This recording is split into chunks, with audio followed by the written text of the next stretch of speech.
Central యూనివర్సిటీకి సంబంధించి మరి వారు రీట్వీట్ చేసేది సమితా సిబర్వాల్ గారు చేయడం జరిగింది. ఆమె అందుకే చెప్పింది క్లియర్గా. ఏం చెప్పిందంటే, నేను పంపించే రీట్వీట్ చేసింది అక్కడ ఉన్నటువంటి ప్రాక్టికల్గా వాస్తవంగా ఉన్నదాన్ని చేశానని చెప్పారు.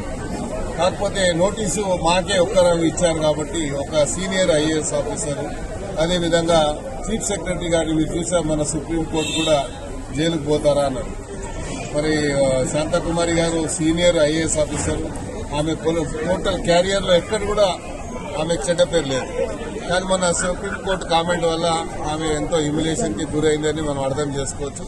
ఎందుకంటే ఒక మంచి ఆనెస్ట్ ఆఫీసర్కి ఇలాంటి చివాట్లు రావడం అనేది బాధాకరంగా, మాకు కూడా బాధాకరంగా ఉంది. ఎందుకంటే ఆమె పూర్తి క్యారియర్లో ఎక్కడ కూడా ఆమెకు ఒక చిన్న మచ్చ కూడా లేకుండా ఆమె పనిచేసుకుంటూ వచ్చాయి.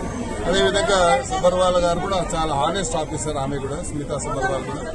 మరి ఆమె ఉన్న వాస్తవాన్ని రీట్వీట్ చేసింది తప్ప ఏదో గవర్నమెంట్ చేసిందని నేను భావించడం లేదు, గవర్నమెంట్ ఉద్దేశపూర్వకంగా క్లెయిమ్ చేసిందని నేను భావించడం లేదు.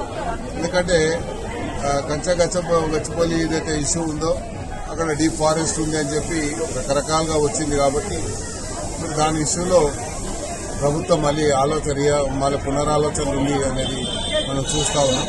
సంతోషంగా, ఎందుకంటే సెంట్రల్ యూనివర్సిటీ ఆ పరిధిని, ఆ యొక్క సైంటిటీని కాపాడాలి కాబట్టి ప్రభుత్వం అలా ఆలోచిస్తుందని నేను భావిస్తాను.